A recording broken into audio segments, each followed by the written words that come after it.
ನಮಸ್ತೆ ವೀಕ್ಷಕರೇ, ಶುಭೋದಯ. ವಿಶೇಷ ನೇರಪ್ರಸಾರ ಜ್ಯೋತಿಷ್ಯ ಕಾರ್ಯಕ್ರಮ ಬೃಹತ್ ಜಾತಕಂಗೆ ತಮ್ಮೆಲ್ಲರಿಗೂ ಆತ್ಮೀಯ ಸ್ವಾಗತ. ನಾನು ಮಂಜರಿ ಹೊಂಬಾಳಿ. ಈ ದಿನವೂ ಕೂಡ ಪಂಚಾಂಗದ ವಿಚಾರಗಳನ್ನು, ದ್ವಾದಶ ರಾಶಿಗಳ ಫಲಾನುಫಲಗಳನ್ನು, ಹಾಗೆಯೇ ಸಾಕಷ್ಟು ಧಾರ್ಮಿಕ ಚಿಂತನೆಯ ವಿಚಾರಗಳನ್ನು ಕಾರ್ಯಕ್ರಮದಲ್ಲಿ ತಿಳಿದುಕೊಳ್ಳೋಣ. ಈ ಎಲ್ಲ ಮಾಹಿತಿಯನ್ನು ತಿಳಿಸಿಕೊಡಲಿಕ್ಕೆ ಎಂದಿನಂತೆ ಇವತ್ತು ಕೂಡ ವೇದ ಪಾರಂಗತರು, ಜ್ಯೋತಿಷ್ಯ ಕೀರ್ತಿಗಳು ಹಾಗೂ ಧಾರ್ಮಿಕ ಚಿಂತಕರಾದಂಥ ಶ್ರೀ ಆಚಾರ್ಯ ಗುರುಜಿಯವರಿದ್ದಾರೆ. ಅವರನ್ನ ಕಾರ್ಯಕ್ರಮಕ್ಕೆ ಸ್ವಾಗತಿಸೋಣ. ಗುರುಗಳೇ ನಮಸ್ತೆ, ಕಾರ್ಯಕ್ರಮಕ್ಕೆ ಸ್ವಾಗತ. ನಮಸ್ತೆ. ಅಸ್ಮದ್ ಗುರುಭ್ಯೋ ನಮಃ. ಅಖಂಡ ಮಂಡಲಾಕಾರಂ ವ್ಯಾಪ್ತಂ ಯೇನ ಚರಾಚರಂ ತತ್ಪದಂ ದರ್ಶಿತಂ ಯೇನ ತಸ್ಮೈ ಶ್ರೀ ಗುರವೇ ನಮಃ. ಆಪದಾಮಪಹರ್ತಾರಂ ಧಾತಾರಂ ಸರ್ವಸಂಪದಾಂ ಲೋಕಾಭಿರಾಮಂ ಶ್ರೀರಾಮಂ ಭೂಯೋರ್ಭೂಯೋ ನಮಾಮ್ಯಹಂ. ಮನೋಜವನ್ ಮಾರುತತುಲ್ಯ ವೇಗಂ ಜಿತೇಂದ್ರಿಯಂ ಬುದ್ಧಿಮತಾನ್ ವರಿಷ್ಠಂ ವಾತಾತ್ಮಜನ್ ವಾನರಯೂಥ ಮುಖ್ಯಂ ಶ್ರೀರಾಮಧೂತಂ ಶಿರಸಾ ನಮಾಮಿ. ಜೈ ಶ್ರೀಮನ್ನಾರಾಯಣ. ಎಸ್ ವೀಕ್ಷಕರೇ, ಮೊದಲನೇದಾಗಿ ಈ ದಿನದ ಪಂಚಾಂಗದ ವಿಚಾರಗಳು ಹೇಗಿದೆ ಗುರುಗಳಿಂದ ತಿಳಿದುಕೊಳ್ಳೋಣ. ಗುರುಗಳೇ, ತಿಥಿರ್ವಿಷ್ಣುಸ್ತಥಾವಾರೋ ನಕ್ಷತ್ರಂ ವಿಷ್ಣುರೇವ ಚ ಯೋಗಶ್ಚ ಕರ್ಣಂಚೈವ ಸರ್ವಂ ವಿಷ್ಣುಮಯಂ ಜಗತ್ತು. ತಿಥಿ, ವಾರ, ನಕ್ಷತ್ರ, ಯೋಗ ಮತ್ತು ಕರ್ಣಗಳನ್ನೇ ನಾವು ಪಂಚಾಂಗಗಳು ಅಂತ ಹೇಳ್ತೇವೆ. ಯಾರೆಲ್ಲ ಪ್ರಾತಃ ಕಾಲಗಳಲ್ಲಿ ಈ ಪಂಚಾಂಗಗಳನ್ನು ಶ್ರವಣವನ್ನು ಮಾಡ್ತಾರೆ ನೋಡಿ, ಕೇಳಿಸ್ಕೊಳ್ಳೋದ್ರಿಂದನೇ ಎಷ್ಟೋ ಫಲಗಳು ಸಿಗುತ್ತೆ. ಇನ್ನು ಹೇಳೋದ್ರಿಂದನೂ ಕೂಡ, ಅದನ್ನು ಪಠಣ ಮಾಡೋದ್ರಿಂದನೂ ಕೂಡ ನಮಗೆ ಫಲಾನುಫಲಗಳು ಲಭಿಸ್ತವೆ ಅಂತ ಹೇಳುತ್ತೆ ಶಾಸ್ತ್ರ. ಹಾಗಾಗಿ ಈ ದಿನದ ಪಂಚಾಂಗವನ್ನು ತಿಳ್ಕೊಳ್ಳೋಣ. ಇಂದಿನ ವಿಶ್ವವಸುನಾಮ ಸಂವತ್ಸರ ದಕ್ಷಿಣಾಯನ ವರ್ಷ ಋತು ಭಾದ್ರಪದ ಮಾಸ. ಭಾದ್ರಪದ ಮಾಸದ ಕೃಷ್ಣ ಪಕ್ಷದಲ್ಲಿ ನಾವಿದ್ದೇವೆ. ಕೃಷ್ಣ ತೃತೀಯ ಅಂತ ಹೇಳುವಂಥದ್ದು ಬುಧವಾರ. ಇವತ್ತು ರೇವತಿ ನಕ್ಷತ್ರ, ಹೃದ್ಯೋಗ, ವಿಷ್ಟೀಕರಣವನ್ನು ಈ ಪಂಚಾಂಗಗಳಲ್ಲಿ ನಾವು ತಿಳ್ಕೊಳ್ಬೋದು. ಇನ್ನು ಈ ದಿನದ ರಾಹುಕಾಲ ಹಾಗೆ ಯಮಗಂಡ ಕಾಲಗಳು ನೋಡಿ, ಯಾವುದೇ ಶುಭ ಕಾರ್ಯಗಳನ್ನು ಅಥವಾ ಶುಭ ಪ್ರಯಾಣಗಳನ್ನು ಪ್ರಾರಂಭ ಮಾಡಬಾರ್ದು ಈ ಸಮಯದಲ್ಲಿ. ಈ ದಿನ 12 ಗಂಟೆ 17 ನಿಮಿಷದಿಂದ 1 ಗಂಟೆ 48 ನಿಮಿಷದವರೆಗೆ ರಾಹುಕಾಲ ಇರುವಂಥದ್ದು. ಇನ್ನು ಯಮಗಂಡ ಕಾಲ 7 ಗಂಟೆ 41 ನಿಮಿಷದಿಂದ 9 ಗಂಟೆ 13 ನಿಮಿಷದವರೆಗೆ ಯಮಗಂಡ ಕಾಲ. ಇನ್ನು ಗುಳಿಕ ಕಾಲ 10 ಗಂಟೆ 45 ನಿಮಿಷದಿಂದ 12 ಗಂಟೆ 17 ನಿಮಿಷದವರೆಗೆ ಗುಳಿಕ ಕಾಲವನ್ನು ನೋಡ್ಬೋದು. ಬ್ರಾಹ್ಮಿ ಮುಹೂರ್ತ, ಜಪ ತಪ ಹೋಮ ಹವನಾದಿಗಳು ಮಾಡ್ಕೊಳ್ಳೋದು ಯಾರೆಲ್ಲ ಇರ್ತೀರಾ, ಈ ಬ್ರಾಹ್ಮಿ ಮುಹೂರ್ತ ತುಂಬ ಪ್ರಶಸ್ತವಾಗಿರುವಂತಹ ಸಮಯ. 4 ಗಂಟೆ 35 ನಿಮಿಷದಿಂದ 5 ಗಂಟೆ 22 ನಿಮಿಷದವರೆಗೆ ಇದನ್ನು ಬ್ರಾಹ್ಮಿ ಮುಹೂರ್ತ ಇರುವಂಥದ್ದು. ಇನ್ನು ಸೂರ್ಯೋದಯ ಮತ್ತು ಸೂರ್ಯಾಸ್ತಮ 6 ಗಂಟೆ 9 ನಿಮಿಷಕ್ಕೆ ಸೂರ್ಯೋದಯವಾದರೆ ಸಂಜೆ ಸೂರ್ಯಾಸ್ತಮ 6 ಗಂಟೆ 24 ನಿಮಿಷಕ್ಕೆ ಈ ದಿನ ಸಂಜೆ ಸೂರ್ಯ ಅಸ್ತಮವಾಗುವುದನ್ನು ಕೂಡ ನಾವು ನೋಡ್ಬೋದಾಗಿದೆ. ವೀಕ್ಷಕರೇ, ಪಂಚಾಂಗದ ವಿಚಾರಗಳನ್ನು ಗುರುಗಳಿಂದ ತಿಳಿದುಕೊಂಡಿದ್ದೇವೆ. ಇನ್ನು ದ್ವಾದಶ ರಾಶಿಗಳ ಫಲಾನುಫಲ ಈ ದಿನ ಹೇಗಿದೆ, ನಿತ್ಯ ಭವಿಷ್ಯವನ್ನು ತಿಳಿದುಕೊಳ್ಳೋಣ. ಕಾರ್ಯಕ್ರಮದಲ್ಲಿ ನೀವು ಕೂಡ ಕರೆ ಮಾಡಬಹುದು. ನಿಮ್ಮ ಯಾವುದೇ ಸಮಸ್ಯೆಗಳಿದ್ರೂ, ಯಾವುದೇ ಪ್ರಶ್ನೆಗಳಿದ್ರೂ ಗುರುಗಳ ಬಳಿ ನೇರವಾಗಿ ಮಾತನಾಡಿ ಅದಕ್ಕೆ ಪರಿಹಾರಗಳನ್ನು ಕಂಡುಕೊಳ್ಳಬಹುದಾಗಿದೆ. ಕರೆ ಮಾಡಿದಾಗ ನೀವು ಹುಟ್ಟಿದಂತಹ ದಿನಾಂಕ, ಹುಟ್ಟಿದಂತಹ ಸಮಯ ಹಾಗೂ ಸ್ಥಳವನ್ನು ತಿಳಿಸಬೇಕಾಗತ್ತೆ. ಅದು ಯಾವುದೂ ಗೊತ್ತಿಲ್ಲದೆ ಇದ್ದರೆ ಕವಡೆ ಶಾಸ್ತ್ರದ ಮೂಲಕ ಗುರುಗಳಿಂದ ಉತ್ತರಗಳನ್ನು ಪಡೆಯಬಹುದಾಗಿದೆ. ಇನ್ನು ದಿನ ಭವಿಷ್ಯ, ದ್ವಾದಶ ರಾಶಿಗಳ ಫಲಾನುಫಲ ಈ ದಿನ ಹೇಗಿದೆ ಗುರುಗಳಿಂದ ತಿಳಿದುಕೊಳ್ಳೋಣ. ಗುರುಗಳೇ, ಮೇಷ, ವೃಷಭ, ಮಿಥುನ, ಕಟಕ, ಸಿಂಹ, ಕನ್ಯಾ, ತುಲ, ವೃಶ್ಚಿಕ, ಧನಸ್ಸು, ಮಕರ, ಕುಂಭ ಮತ್ತು ಮೀನರಾಶಿ. ಈ 12 ರಾಶಿಗಳನ್ನೇ ನಾವು ದ್ವಾದಶ ರಾಶಿಗಳು ಅಂತ ಹೇಳುವಂಥದ್ದು. ಯಾರೆಲ್ಲ ಈ ದ್ವಾದಶ ರಾಶಿಗಳ ಫಲಾನುಫಲಗಳನ್ನ ತಿಳ್ಕೊಳ್ಳೋದು, ಅದಕ್ಕೂ ಮೊದಲು ಧಾರ್ಮಿಕ ವಿಚಾರವಾಗಿ ನಾವು ನಿತ್ಯವೂ ಕೂಡ ಒಂದೊಂದು ವಿಷಯಗಳ ಬಗ್ಗೆ ಮಾತಾಡ್ತಾ ಇದ್ದೀವಿ. ಈ ದಿನ ಸಾಮಾನ್ಯವಾಗಿ ಎಲ್ಲರಿಗೂ ಗೊತ್ತಿರೋಂಥ ವಿಚಾರ ಪಿತೃಪಕ್ಷ ನಡೀತಾರೆ. ಅದರಿಂದ ಈ ಪಿತೃಪಕ್ಷಕ್ಕೆ ಸಂಬಂಧಪಟ್ಟಂಥ ವಿಚಾರಗಳನ್ನು ನಾವು ಈ ದಿನ ಮಾತಾಡ್ತಾ ಇರುವಂಥದ್ದು. ಹಾಗಾಗಿ ಪ್ರಥಮ ರಾಶಿ ಮೇಷರಾಶಿಯವ್ರಿಗೆ ನೋಡೋಣ ಏನೆಲ್ಲ ಅನುಕೂಲಗಳಿದೆ ಅಥವಾ ಅನಾನುಕೂಲಗಳಿದೆ ಅಂತ. ಇದರ ಮೇಷರಾಶಿಯವ್ರಿಗೆ ಕೆಲಸ ಕಾರ್ಯಗಳಲ್ಲಿ ಹಿನ್ನಡೆ ಅಂತ ಹೇಳ್ತಾ ಇದ್ದೆ. ಯಾರೆಲ್ಲ ಮೇಷರಾಶಿಗಳಿದ್ದೀರ ನೋಡ್ಕೊಳ್ಬೇಕು. ನೀವೇನಾದರೂ ಇವತ್ತು ಮಹತ್ವದ ಒಂದು ನಿರ್ಧಾರ, ಮಹತ್ವದ ಯಾವುದೋ ಒಂದು ಕೆಲಸ ಕಾರ್ಯ ಆಗಬೇಕು ಅಂದ್ಕೊಂಡ್ರೆ ಅದರಲ್ಲಿ ಹಿನ್ನಡೆ ಹೊಂದ್ತೀರಾ ಅಂತ ಹೇಳ್ತಾರೆ. ಯಾವುದಾದ್ರೂ ಆಗ್ಬೋದು, ಯಾವುದೋ ವಿಚಾರದಲ್ಲಿ ಇವತ್ತು ಸ್ವಲ್ಪ ತಡ ಆಗ್ಬೋದು ಅಥವಾ ಹಿನ್ನಡೆ ಆಗ್ಬೋದು. ಹಾಗಾಗಿ ಸ್ವಲ್ಪ ಜಾಗೃತರಾಗಿರಬೇಕು. ಈಗ ಏನೋ ಅಂದ್ಕೊಂಡಿರ್ತೀರ, ನಿನ್ನೆ ಮೊನ್ನೆ ಎಲ್ಲ ಕೆಲಸ ಕಾರ್ಯಗಳಾಗಿರುತ್ತೆ, ಅದ್ರ ಬಗ್ಗೆ ಚಿಂತನೆ ಮಾಡಿರ್ತೀರ, ಇವತ್ತು ಆ ಕೆಲಸ ಆಗಲೇಬೇಕು ಅಂದ್ಕೊಂಡಿರ್ತೀರ. ಅಂಥ ಒಂದು ವಿಶೇಷವಾಗಿರುವಂಥ ಕೆಲಸ ಮೇಷರಾಶಿಯವ್ರಿಗೆ ಹಿನ್ನಡೆ ಆಗುವಂತಹ ಸಂದರ್ಭವನ್ನು ಎದುರು ನೋಡಬೇಕಾಗುತ್ತೆ. ಇವತ್ತು ಕೆಲಸ ಇನ್ನು ಅನಿರೀಕ್ಷಿತ ಧನಲಾಭ ಸಾಧ್ಯತೆ ಕೂಡ ಇದೆ ಅಂತ ನೋಡಿ. ಇದರಲ್ಲಿ ಆ ಕೆಲಸ ಕಾರ್ಯ ಹಿನ್ನಡೆ ಆದರೂ ಕೂಡ ಹಣದ ವಿಚಾರವಾಗಿ ನಿಮಗೆ ಅನುಕೂಲ ಇದೆ, ಧನಲಾಭ ಅನಿರೀಕ್ಷಿತವಾಗಿ ನೀವು ಅಂದುಕೊಂಡಿರಲ್ಲ ನೋಡಿ. ಇವತ್ತೇನೋ ಕೆಲಸ ಆಗಬೇಕಾಗಿರುತ್ತೆ, ಕೆಲಸ ಆಗಿರಲ್ಲ. ಆದರೆ ಈ ಹಣದ ವಿಚಾರನೂ ಹಂಗೆ ಆಗಿರುತ್ತೆ ಅಂದ್ಕೊಂಡ್ಬಿಟ್ಟಿರ್ತೀರ. ಆದರೆ ಅನಿರೀಕ್ಷಿತವಾಗಿ ಹಣದ ಅಂದರೆ ಧನದ ಒಂದು ಧನಲಾಭ ಆಗುವಂತಹ ನಿರೀಕ್ಷೆ ಇವತ್ತು ನೀವು ಇಟ್ಕೊಳ್ಬೋದು ಮೇಷರಾಶಿಯವರು. ಇನ್ನು ವೃಷಭ ರಾಶಿಯವ್ರಿಗೆ ನೋಡೋಣ. ಇದನ್ನು ಆಟೋಮೊಬೈಲ್ಸ್ ಕೆಲಸದಲ್ಲಿ ಒತ್ತಡ ಹೆಚ್ಚಾಗಲಿದೆ ನೋಡಿ. ಯಾರೆಲ್ಲ ಆಟೋಮೊಬೈಲ್ಸಲ್ಲಿ ಕೆಲಸ ಕಾರ್ಯ ಮಾಡ್ತಾ ಇರ್ತಾರೆ ವೃಷಭ ರಾಶಿಯವರು, ಕೆಲಸದ ಒತ್ತಡ, ಕೆಲಸದ ಅಭಾವ ಆಗುವಂಥದ್ದು, ತೊಂದರೆಗಳಾಗುವಂಥದ್ದು ಅಥವಾ ಅಧಿಕವಾಗಿ ಕೆಲಸ ಬರುವಂಥದ್ದು, ಅದರಿಂದ ದೈಹಿಕ ಸಾಮರ್ಥ್ಯ ಕಗ್ಗುವಂಥದ್ದು ಇದೆಲ್ಲವೂ ಕೂಡ ಆಗುತ್ತೆ. ಹಾಗಾಗಿ ಜಾಗೃತರಾಗಿರಬೇಕು. ಮನೋರಂಜನೆಗೋಸ್ಕರ ಹೆಚ್ಚು ಸಮಯ ಕಳೆಯುವಂತಹ ಸಂದರ್ಭ ಏನಾದರೂ ಇದ್ದರೆ ಇವತ್ತು ಮನೋರಂಜನೆಗೋಸ್ಕರ ತುಂಬ ಏನೋ ಕೆಲಸ ಮಾಡಿ ದಣಿದ್ರೆ ಅಥವಾ ಕೆಲಸದಲ್ಲಿ ತುಂಬ ಏನೋ ತೊಡಕಾಗ್ತಾ ಇದ್ದರೆ ಸ್ವಲ್ಪ ಮಾನಸಿಕ ನೆಮ್ಮದಿಗೋಸ್ಕರ ಮನೋರಂಜನಾ ಕ್ಷೇತ್ರಗಳಿಗೆ ನೀವು ಇವತ್ತು ಹೋಗೋದ್ರಿಂದ ಕೂಡ ಅನುಕೂಲಗಳಾಗುತ್ತೆ ವೃಷಭ ರಾಶಿಯವರಿಗೆ. ಮಿಥುನ ರಾಶಿಯವರಿಗೆ ನೋಡಿದಾಗ ಕೆಲಸದಲ್ಲಿ ಶುಭ ಸಮಾಚಾರ ದೊರೆಯುತ್ತೆ ಅಂತ ಹೇಳ್ತಾ ಇದ್ದೆ. ಮಿಥುನ ರಾಶಿ ಒಳ್ಳೆ ಒಳ್ಳೆ ಒಳ್ಳೆ ವಿಚಾರ ನೋಡಿ. ಇವತ್ತು ನಿಮ್ಮ ಕೆಲಸ ಕಾರ್ಯ ಎಲ್ಲೋ ಒಂದು ಹತ್ರ ಮಾಡ್ತಾ ಇರ್ತೀರ ನೋಡಿ, ನಿಮಗೆ ಒಂದು ಒಳ್ಳೆಯ ಸುದ್ದಿ ಕೇಳ್ತೀರಾ ಅಂತ. ಶುಭ ಸಮಾಚಾರ ನೀವು ಅಂದ್ಕೊಂಡದ್ದು ನೋಡಿ, ನಾವು ಏನು ಅಂದ್ಕೊಂಡಿರ್ತೀವಿ ಅದಾದರೆ ಅದೇ ಶುಭ ಅಂತ. ನಾವು ಅಂದುಕೊಂಡ ರೀತಿಯಲ್ಲಿ ತದ್ವಿರುದ್ಧವಾದರೆ ಅದು ಅಶುಭ ಅಂತ. ಅಂದರೆ ನೀವಿವತ್ತು ಮನಸ್ಸಲ್ಲಿ ಏನು ಒಂದು ಸಂಕಲ್ಪ ಇಟ್ಕೊಂಡಿರ್ತೀರಾ ಆ ಕೆಲಸ ಪೂರ್ಣಗೊಳ್ಳುತ್ತೆ ಅಂತ. ಆದರೆ ಪೂರ್ಣಗೊಂಡ್ರೆ ನಿಮಗೆ ಶುಭ ಆಗುವಂಥದ್ದು ಖಚಿತ. ಇನ್ನು ಸಾಂಸ್ಕೃತಿಕ ಕಾರ್ಯಕ್ರಮದಲ್ಲಿ ಭಾಗವಹಿಸುವಂಥ ಅವಕಾಶಗಳು ಕೂಡ ಇರುತ್ತೆ ಅಂತ ಮಿಥುನ ರಾಶಿಯವರಿಗೆ ನೋಡಿ. ಯಾವುದೋ ಎಲ್ಲೋ ಒಂದು ಸಾಂಸ್ಕೃತಿಕ ಕಾರ್ಯಕ್ರಮ ನಡೀತಾ ಇರುತ್ತೆ, ಅಲ್ಲಿ ಭಾಗವಹಿಸುವಂತಹ ಅವಕಾಶಗಳು ಕೂಡ ನಿಮಗೆ ಸಿಗುವಂಥದ್ದಾಗುತ್ತೆ. ಭಾಗವಹಿಸಲಿಕ್ಕೆ ಅನುಕೂಲಗಳು ಕೂಡ ಇವತ್ತು ಆಗುತ್ತೆ ಮಿಥುನ ರಾಶಿಯವರಿಗೆ. ಕರ್ಕಾಟಕ ರಾಶಿಯವರಿಗೆ ನೋಡಿದಾಗ ವ್ಯವಹಾರದಲ್ಲಿ ಎಚ್ಚರ ವಹಿಸುವುದು ಸೂಕ್ತ. ನೋಡಿ, ಯಾರೆಲ್ಲ ಕರ್ಕಾಟಕ ರಾಶಿಗಳಿದ್ದೀರಾ, ಏನಾದರೂ ವ್ಯವಹಾರ ಇದ್ದರೆ ಇವತ್ತು ತುಂಬ ದಿನಗಳಿಂದ ಅಂದ್ಕೊಂಡಿರೋಂಥ ವ್ಯವಹಾರ ಯಾವುದೋ ಒಂದು ಇವತ್ತು ನೀವು ಅದನ್ನು ಒಂದು ಕಂಪ್ಲೀಟ್ ಮಾಡಬೇಕು ಅಂತ ಕೂತ್ಕೊಂಡ್ರೆ ಸ್ವಲ್ಪ ಎಚ್ಚರ ವಹಿಸುವುದು ಸೂಕ್ತ ವ್ಯವಹಾರದಲ್ಲಿ ಅಂತ ಹೇಳ್ತಾ ಇದೆ. ಇನ್ನು ಸಹಕಾರ ಸಂಘ ಕ್ಷೇತ್ರದವರೆಗೂ ಉತ್ತಮ ಲಾಭಾಂಶ ಇರುವಂಥದ್ದು. ಯಾರೆಲ್ಲ ಕರ್ಕಾಟಕ ರಾಶಿಗಳು ಇದ್ದೀರಾ ನೋಡಿ, ಈ ಸಹಕಾರ ಸಂಘಗಳನ್ನ ಯಾರು ನಡೆಸ್ತಾ ಇರ್ತೀರಾ ಅಂಥವ್ರಿಗೆ ಈ ದಿನ ತುಂಬ ವಿಶೇಷವಾಗಿರುತ್ತೆ. ಉತ್ತಮ ಲಾಭಾಂಶ ಕೂಡ ಸಿಗುವಂಥದ್ದು. ಖರ್ಚುಗಳು ಕೂಡ ಇನ್ನಷ್ಟು ಹೆಚ್ಚಾಗುತ್ತೆ ಅಂತೇಳಿ ಖರ್ಚಿನ ಮೇಲೆ ಕಡಿವಾಣ ಹಾಕುವುದು ಒಳ್ಳೆಯದು. ಕರ್ಕಾಟಕ ರಾಶಿಯವರು ಯಾರೆಲ್ಲ ಇದ್ದೀರಾ, ಖರ್ಚಿನ ಮೇಲೆ ಹಿಡಿತ ಇರಬೇಕು. ವಿನಾಕಾರಣ ದುಂದು ವೆಚ್ಚ ಮಾಡೋದ್ರಿಂದ ಆರ್ಥಿಕ ಸಂಕಷ್ಟಕ್ಕೆ ನೀವು ಒಳಗಾಗ್ತೀರ ಅಂತ ಹೇಳ್ತಾ ಇದೆ ಕರ್ಕಾಟಕ ರಾಶಿಯವರಿಗೆ. ಸಿಂಹರಾಶಿಯವರಿಗೆ ನೋಡಿದಾಗ ವ್ಯಾಪಾರದಲ್ಲಿ ಮಿತ್ರರ ಸಹಕಾರ ಸಿಗುತ್ತೆ, ಒಳ್ಳೆಯ ವಿಚಾರ. ನಿಮ್ಮ ಯಾರು ಸಿಂಹರಾಶಿಯವ್ರಿಗೂ ಕೂಡ ಯಾವುದಾದ್ರೂ ವ್ಯಾಪಾರದಲ್ಲಿ ಹಿನ್ನಡೆ ಉಂಟಾಗಿದ್ದು, ಕೆಲವರು ಹೇಳ್ತಿರ್ತಾರೆ ಗುರುಗಳೇ ಯಾವುದೋ ವ್ಯಾಪಾರ ನಮಗೆ ಕೈ ಎತ್ತಾ ಇಲ್ಲ, ಈ ವ್ಯಾಪಾರ ಮಾಡಲಿಕ್ಕೆ ನಮ್ಗೆ ಅನುಕೂಲಗಳಾಗ್ತಿಲ್ಲ, ಏನೋ ತೊಂದರೆಗಳಾಗ್ತಾ ಇದೆ, ಅಭಿವೃದ್ಧಿ ಇಲ್ಲ, ಆ ಲಾಭಾಂಶ ಸಿಗ್ತಾ ಇಲ್ಲ. ವ್ಯಾಪಾರ ಚೆನ್ನಾಗಾದರೂ ಕೆಲವರಿಗೆ ಲಾಭದ ನಿರೀಕ್ಷೆ, ಕೆಲವರು ಇಟ್ಕೊಂಡಿರ್ತಾರೆ ಇಷ್ಟು ಲಾಭ ಬರಬೇಕು ನಮಗಂತ, ಆ ಲಾಭದಲ್ಲೂ ಕೂಡ ಏನೋ ತೊಂದರೆಗಳಾಗುತ್ತೆ. ಇದರಿಂದ ಏನು ನಿಮಗೆ ಇದ್ರಿಗೆ ಪರಿಹಾರ ಫಲ ಏನು ಅಂತಂದರೆ ಮಿತ್ರರ ಸಹಾಯ ಸಿಗುತ್ತೆ ಅಂತ ನೋಡಿ. ಯಾರೊಬ್ಬರು ನಿಮ್ಮ ಇಷ್ಟ ಮಿತ್ರರು ಜೊತೆಗಾರರಿಗೆ ಗೊತ್ತಿರುತ್ತೆ ನಿಮ್ಮ ಕೆಲಸ ಕಾರ್ಯಗಳ ಬಗ್ಗೆ, ಏನೋ ಅವರಿಂದ ಕೆಲವೊಂದು ಮಾತುಗಳಿಂದನೋ ಅಥವಾ ಅವರ ಸಹಕಾರದಿಂದನೂ ಕೂಡ ನಿಮಗೆ ಅನುಕೂಲಗಳಾಗುತ್ತೆ. ವಿದೇಶ ವಿದ್ಯಾಭ್ಯಾಸದ ವಿಚಾರದಲ್ಲಿ ಪ್ರಯತ್ನಕ್ಕೆ ತಕ್ಕ ಪ್ರತಿಫಲ ಪ್ರಾಪ್ತಿಯಾಗುತ್ತೆ ಅಂತ ಹೇಳ್ತಾ ಇದೆ. ಸಿಂಹರಾಶಿಯವರು ಗಮನದಲ್ಲಿಟ್ಕೊಳ್ಬೇಕು. ವಿದೇಶದ ವಿಚಾರ ಮಾತಾಡ್ತಾ ಇದ್ದೀವಿ. ಕೆಲವೊಬ್ಬರು ಅಂದ್ಕೊಳ್ತಾ ಇರ್ತಾರೆ ಎಲ್ಲೋ ಪರದೇಶಕ್ಕೆ ಹೋಗಿ ಒಂದು ಎಜುಕೇಷನಲ್ಲಿ ಏನೋ ಒಂದು ಓದಲಿಕ್ಕೆ ಅದರ ನೀವು ಗಮನ ಕೊಡ್ತಾ ಇರ್ತೀರ, ಅಲ್ಲಿ ಹೋಗಬೇಕು ಅಂದ್ಕೊಳ್ತಾ ಇರ್ತೀರ. ವಿದೇಶದಲ್ಲಿ ವಿದ್ಯಾಭ್ಯಾಸಕ್ಕೆ ಅಂದರೆ ಸಂಬಂಧಪಟ್ಟಂಥ ವಿಚಾರಗಳು ಎಷ್ಟೋ ಸರಿ ತೊಂದರೆಗಳು ಆಗಿರುತ್ತೆ. ಅದು ಯಾಕಂದರೆ ಅಷ್ಟು ಸುಲಭದ ಮಾತಲ್ಲ. ನಮಗೆಲ್ಲ ಗೊತ್ತು, ಈಗ ಒಂದು ವಿದ್ಯಾಭ್ಯಾಸ ಅನ್ನುವಂಥದ್ದು ಈಗ ಸಾಮಾನ್ಯವಾಗಿ ನಾವು ನಮ್ಮ ದೇಶದಲ್ಲಿ ಓದಬೇಕಂದ್ರೆ ಎಷ್ಟೋ ಕಷ್ಟಗಳು, ನಮಗೆ ಅವ್ರಿಗೆ ಇಷ್ಟವಾಗಿರುವಂಥ ಕಾಲೇಜ್ ಆಗಲಿ ಅಥವಾ ಕೋರ್ಸಸ್ ಆಗಲಿ ಸಿಗ್ತಾ ಇರಲ್ಲ.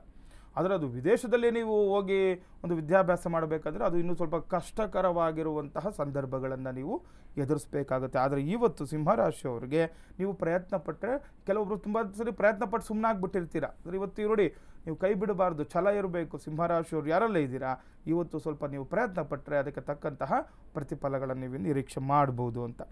ಕನ್ಯಾ ರಾಶಿಯವರಿಗೆ ನೋಡಿದಾಗ ನೌಕರರಿಗೆ ಹೆಚ್ಚಿನ ಅಧಿಕಾರ ದೊರಕುವಂಥದ್ದು. ಯಾರೆಲ್ಲ ನೌಕರರು ಇರ್ತಾರೆ, ಕೆಲಸ ಕಾರ್ಯ ಮಾಡ್ತಾ ಇರ್ತೀರಲ್ವಾ, ನಿಮಗೆ ಅಧಿಕಾರ ಅಂತ ನಿಮ್ಗೆ ಇನ್ನೂ ಭಾರ ಹೆಚ್ಚಾಗುತ್ತೆ. ಅದರಿಂದ ಕೆಲವೊಂದು ಬಡ್ತಿ ಸಿಕ್ದಂಗೆ ಅದು ನಿಮಗೆ ಒಂದು ಸ್ವಲ್ಪ ಹಣದ ವಿಚಾರವಾಗಿ ಅನುಕೂಲ ಆಗುತ್ತೆ, ಅಷ್ಟೇ ಕಷ್ಟದ ವಾತಾವರಣ ಕೂಡ ಇರುತ್ತೆ. ವ್ಯಾಪಾರಿಗಳಿಗೆ ಉತ್ತಮ ಲಾಭ ಕೂಡ ದೊರಕುವಂಥದ್ದು. ಕನ್ಯಾ ರಾಶಿಯವರಿಗೆ ಈ ವ್ಯಾಪಾರ ಉದ್ಯೋಗದಲ್ಲಿ ಇವತ್ತು ಒಂದು ಸ್ವಲ್ಪ ಚೆನ್ನಾಗಿದೆ ಅಂತ ಅಂದ್ಕೊಂಬಿಡಿ, ನೀವು ಒಳ್ಳೆಯದಾಗುತ್ತೆ, ನಿಮಗೆ ಒಂದು ಲಾಭಾಂಶ ಕೂಡ ನೀವು ಇದನ್ನು ನಿರೀಕ್ಷೆ ಮಾಡ್ಬೋದು ಕನ್ಯಾ ರಾಶಿಯವರು. ತುಲಾ ರಾಶಿಯವರಿಗೆ ನೋಡಿದಾಗ ನೂತನ ವ್ಯಾಪಾರಗಳಿಗೆ ಉತ್ತಮ ಕಾಲ ಅಂತ ಹೇಳ್ತಾರೆ ನೋಡಿ. ಉತ್ತಮ ಕಾಲ ಯಾರಿಗೆ, ವ್ಯಾಪಾರಸ್ಥರಿಗೆ, ಹೊಸದಾಗಿ ಏನು ಮಾಡ್ತಾ ಇರ್ತೀರ ಅಂಥವ್ರಿಗೆ.